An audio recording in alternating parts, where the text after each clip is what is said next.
बिस्मिल्लाहिर्रहमानिर्रहीम। Chapter 1 9 class physical quantities and measurements.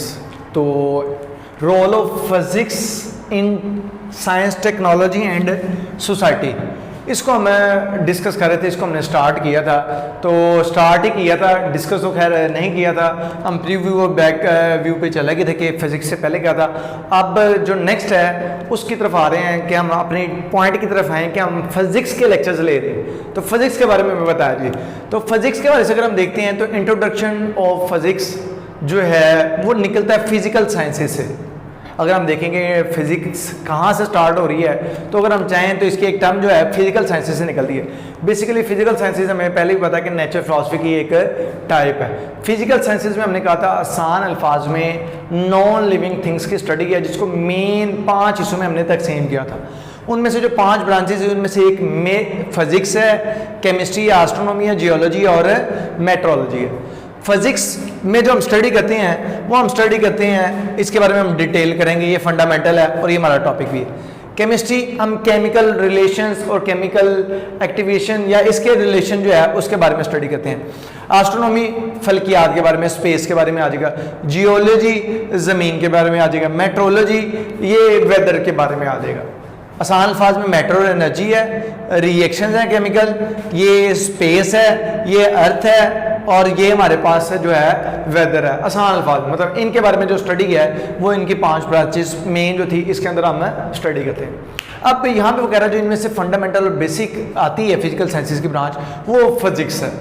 तो हम फिजिक्स को ही स्टडी करना चाह रहे हैं। तो कभी कभी ना खुशी होती है कि हमने ऐसे सब्जेक्ट चूज़ किया है या हो गया है, ठीक है, कि जो बड़ा इंपॉर्टेंट है, बड़ा मेजर है, तो वो आगे हम डिस्कस करेंगे थोड़ा थोड़ा, तो पता लगता जाएगा कितना मेजर इंपॉर्टेंट है।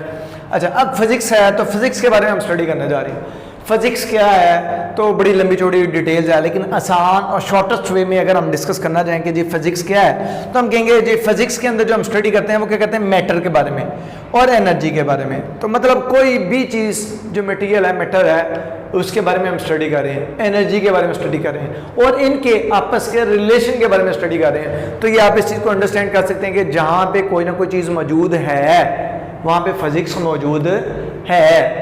क्यों? वहाँ पे मैटर है और वहाँ पे एनर्जी है। जहाँ पे मैटर और एनर्जी है वहाँ पे फिजिक्स की स्टडी मौजूद है। जहाँ पे कुछ नहीं है वहाँ पे हमें जाने की भी ज़रूरत खैर नहीं, लेकिन खैर वहाँ पे भी हम स्टडी फिजिक्स को लेके जाएंगे ज़बरदस्ती। खैर अभी टॉपिक नहीं है कि वहाँ पे हम कैसे स्टडी करेंगे, ये क्या मामला था बोला लगे।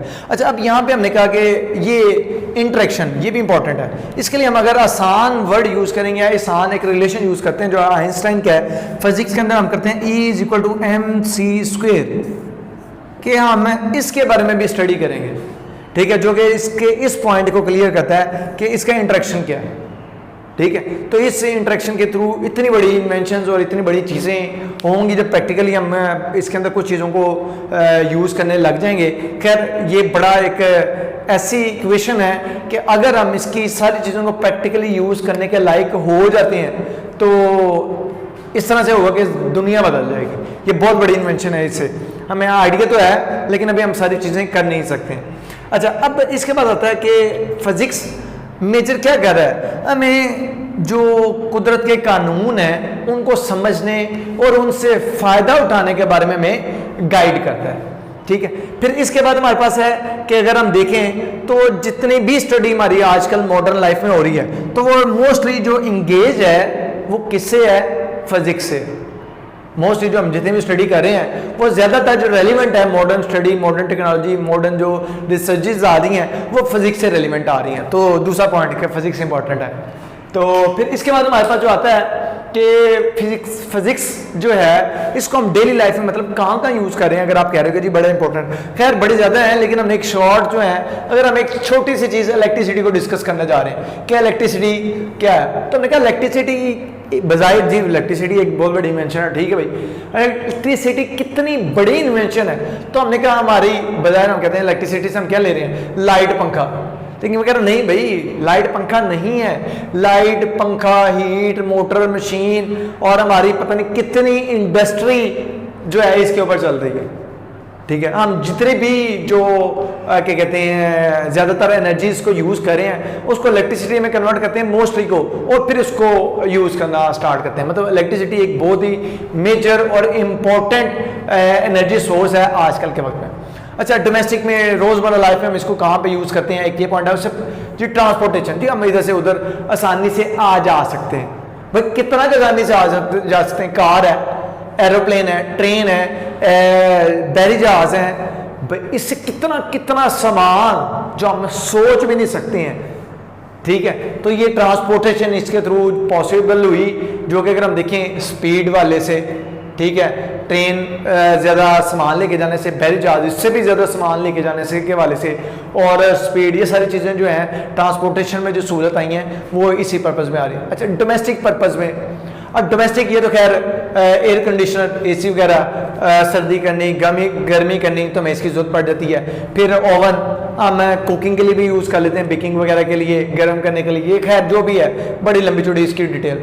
फिर फ्रिज है, तो रेफ्रिजरेटर वगैरह में हमारे पास जो यूज़ आती है कि अब तो शायद ही घर होंगे किसी सिटी में जहाँ पे फ्रिज अवेलेबल नहीं होगी, तो ओवन नहीं होगा या मशीन नहीं होगी, तो हम इन चीज़ों से इसको आइडिया लगा सकते हैं कि ये कितने इंपॉर्टेंट होंगे या कितने कंफर्टेबल होंगे हमारे लिए कि हमने इनको अपने हर घर में रखा होगा, ठीक है। एक एवरेज सा घर भी होगा जो बड़ी मुश्किल से भी गुजारा करता होगा, मशीन उसके घर होगी, फ्रिज उसके घर होगी, मशीन तो खैर होगी, ठीक है। तो मतलब है कि ये साइंस की ही बदौलत है कि हम घरों में जो इतनी सहूलतें ले रहे हैं वो इसके बदौलत। जो कम्युनिकेशन पर्पज़ में अगर हम देखते हैं तो कम्युनिकेशन में कहाँ पे आता है, रेडियो देखें, किसके कम्युनिकेशन के थ्रू है, टीवी है, कंप्यूटर है, मोबाइल फ़ोन्स हैं। हम जितने भी कम्युनिकेशन की टर्म्स को देखते हैं तो वो सारी की सारी जो हैं हम फिजिक्स के बदौलत या साइंस की बदौलत गेन कर रहे हैं। अच्छा, अब फिजिक्स में अगर देखें, यहाँ पे फ़ोन आता है, टीवी आता है, कंप्यूटर आता है, कोई भी चीज़ आती है, तो वो सारी की सारी हम इसके थ्रू गेन कर रहे हैं, स्टडी कर रहे हैं। तो अब हमने ये स्टडी किया, हमने समझ आई कि यार फिजिक्स की बड़ी इंपॉर्टेंस है, ठीक है। ये तो हमने शॉर्ट मेजर कुछ पॉइंट्स बताए हैं, अदरवाइज इतनी डिटेल्स हैं कि हम डिस्कस ही नहीं कर सकते हैं। अच्छा, फिर फिजिक्स हमने कहा शॉर्ट बताओ यार, कि बड़ी लंबी चौड़ी डिटेल, हमारा पॉइंट क्लियर नहीं हो रहा कि हम फिजिक्स को स्टडी क्यों करना चाह रहे हैं, क्या है फिजिक्स में।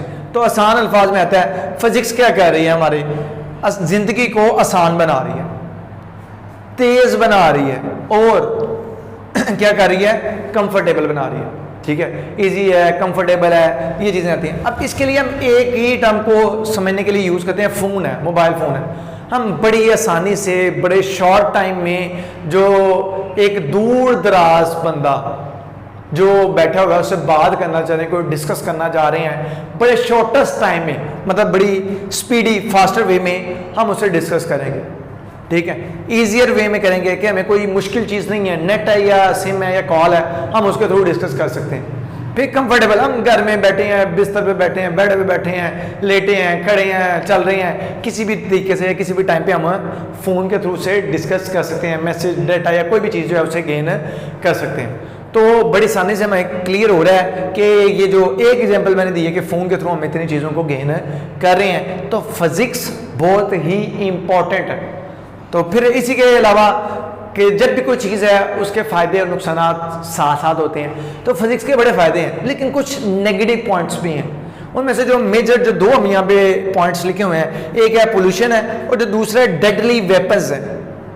कि अगर हम देखें फिज़िक्स ने बड़ी इंप्रूवमेंट लाई, लेकिन कुछ माहौल को आलूदा किया, इसके अंदर बेहतरी की तरफ हमें जाने की ज़रूरत है, मज़ीद साइंस में वर्किंग कर रहे हैं, इंशाल्लाह बेहतरी भी होगी। दूसरा डेडली वेपन्स जो हैं, मतलब एटॉमिक बम टाइप, इन्होंने बहुत डिस्टर्ब किया सिस्टम को। तो इसके पॉइंट ऑफ व्यू से जो है हमें एहतियात बरतनी है कि किस किस्म का नॉलेज जो है पब्लिक करने की ज़रूरत है, किसको नहीं है। अब तक के लिए बहुत शुक्रिया, फिर इंशाल्लाह नेक्स्ट लेक्चर में मिलते हैं। अल्लाह हाफिज़।